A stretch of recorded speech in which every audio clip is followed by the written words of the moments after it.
here are the final standings in Norway Chess 2015. Vesel and Topalov. It's good to be good and it's good to be lucky. It's even better to be both. 6.5 out of 9, 13 Grand Chess Tour points, $75,000 in prize money. I believe the tiebreak, Anand gets second place. The way it works is the Grand Chess Tour points aren't split up, but the money is. So technically in second place, Vishy Anand, former world champion, he played a great tournament. $45,000.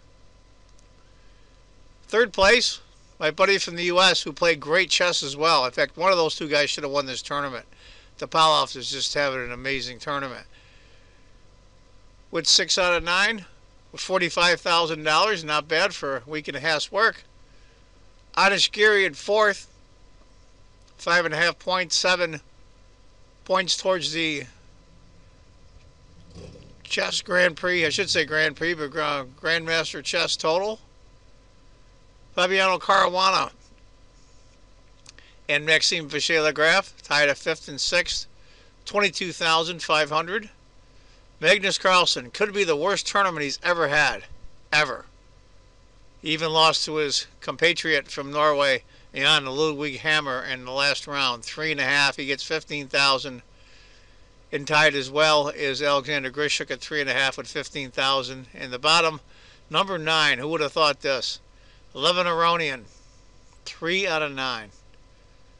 $15,000. And Jan Ludwig Hammer. I'll tell you the truth. He only got 3 points, but I thought he played his heart out. There was a couple of games I think he could have drawn. He could have had 4 points. He would 15,000. And there are the final standings and the money prizes in a Norway Chess 2015. Go figure. Anything can happen. I can't wait for the Singfield Cup. That'll be crazy too. Hi folks, John Cordisco here. Last round, round 9 of Norway Chess 2015. The first leg in a 3-leg Grand Chess Tour. Boy, I'll tell you what, Topalov's been lucky and good both. So he's in first place. Fighting for second is my buddy Carl Nakamura, who's played a hell of a tournament. Him and Vishy Anand, I think, are the most consistent players here. Look for those two, I think, to do very well the next 2 legs. The next leg is the Singfield Cup here in the United States in St. Louis. And the third leg is the London Chess Classic being played in December. It's a great game by Nakamura. 11 Aronian, former number 2 for a very long time from Armenia, is white. Carl Nakamura, depending on what list, he's either 3 or 4 in the world, goes back and forth as black. We're real proud of it, Carl. I think he's come a long ways. He's matured a lot, both himself personally, I think, and in his chess as well. So let's get to it. Aronian is white, Nakamura is black. It's going to be an English versus a King's Indian. Let's go through the opening a little bit here quickly. We're not really here for opening theory, even though this is interesting. I kind of like this setup for both sides, actually. Interesting King's Indian, though. He didn't feed and kettle the dark-squared bishop, but he's got him tucked away on a7, bearing right down on white's king side. a3. According to the computer, that's the last book move. Tiny advantage right now for black, believe it or not. When I say tiny, I mean tiny. So we'll call it even. h5. Knight to f6 was the first move of the computer. h5 is coming up. Bishop f5. They're all about the same. h5 is the correct move. d4, going right after the center already. Now the computer likes knight to f6. And a close second is h4, and that's what Carl did. Go right after the king side already.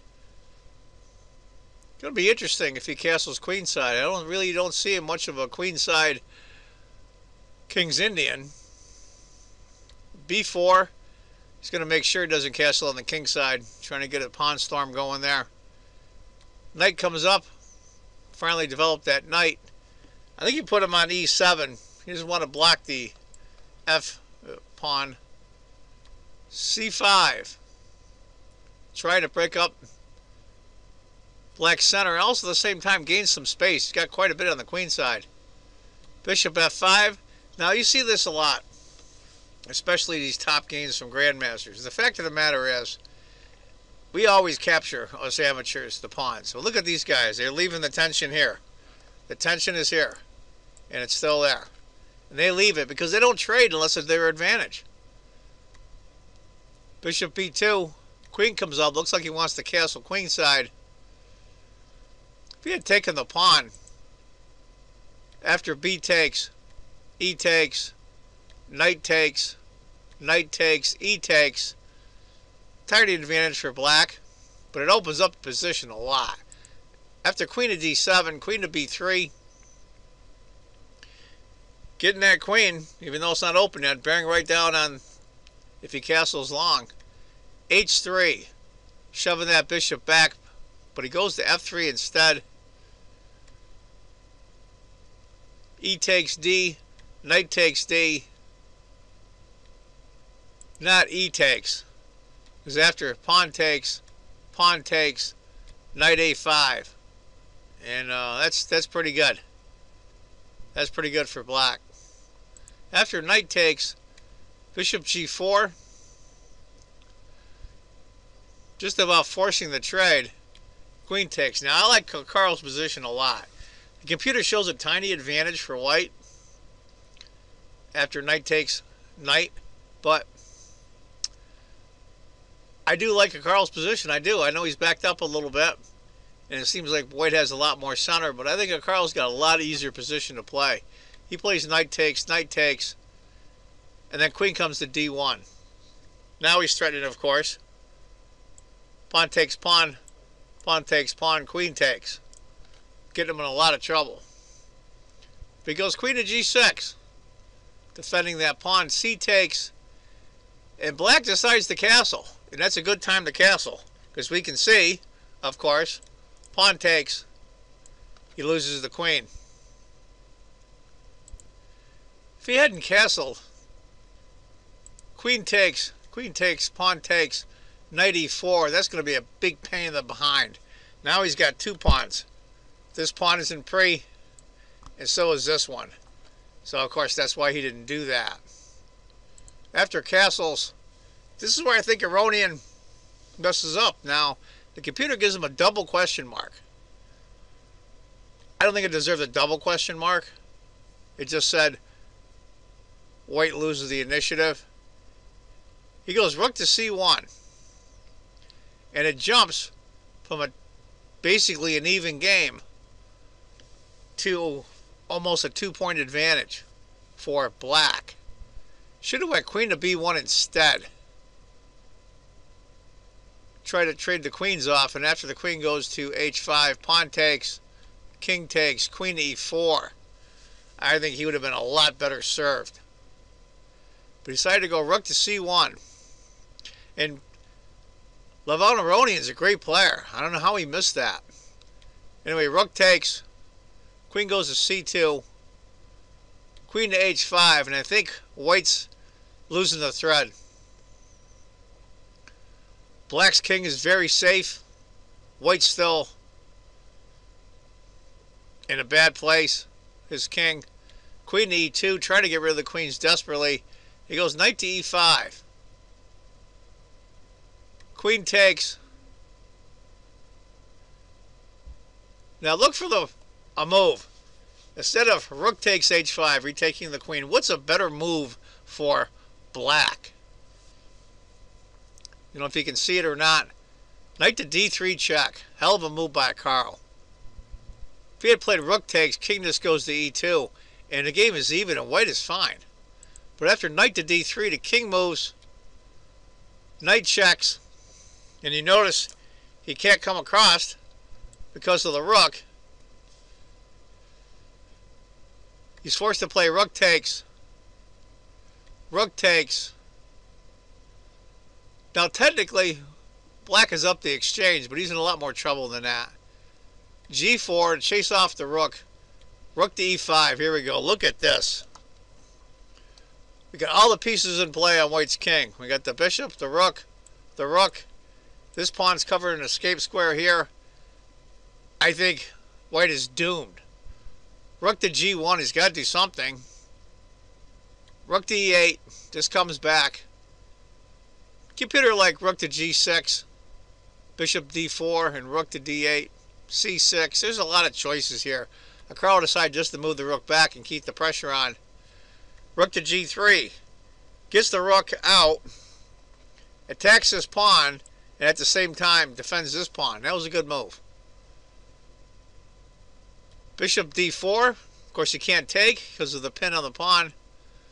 And this is where I think Aronian messes up. Rook takes the pawn on h3 is the computer's choice, and I think that's a good one. He decided to go knight to a4, and all of a sudden, just like that,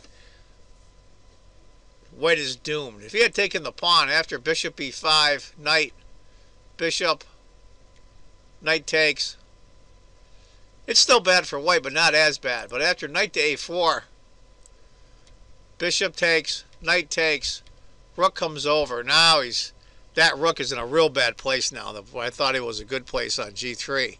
Knight comes up. They're just going to fool around for a while. He's really doomed. Rook checks, forcing the king back to e1. f6, hitting the knight. Knight goes to f3 to try to go g5, and that knight's a good defender there. But rook h8. Now, rook to d3 was the computer's choice. But all those pawns are doomed anyway. He's just going to hold on to his h3 pawn.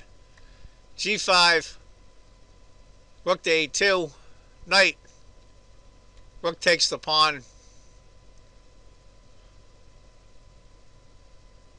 g takes f6, g takes f6, but he decided to go knight to e6 instead, trying to desperately get some counterplay. Check, king, rook comes over. Now he's really doomed. G takes, knight to f4, b6, knight takes x3, rook to b1, and that's where Levin Aronian called it quits. He's doomed. He's going to lose his b pawn. Carl's got 3 passed pawns, and he's up the exchange, so Aronian throws in the towel. So hell of a tournament by my buddy from the U.S., Carl Nakamura. I think he lost on tie breaks to Avicii Anand and got 3rd place. They tied for 2nd, so they split 2nd and 3rd prize money. But the Grand Prix points for 2nd place go to Vichy. That's the way they do it. Anyway, folks, I thought it was a great tournament. It was amazing games. The collapse of Carlsen was just astounding. I don't think he's ever collapsed that badly before in a tournament, unless he was a small kid. Anyway, congratulations to all the players. It's a hell of a tournament. They played well. Congratulations to Vesel and Topalov. So let's wait for the Singfield Cup coming up. Can't wait. Anyway, folks, as they always say, if you think chess is just a game, you're not playing it right. Take care, folks.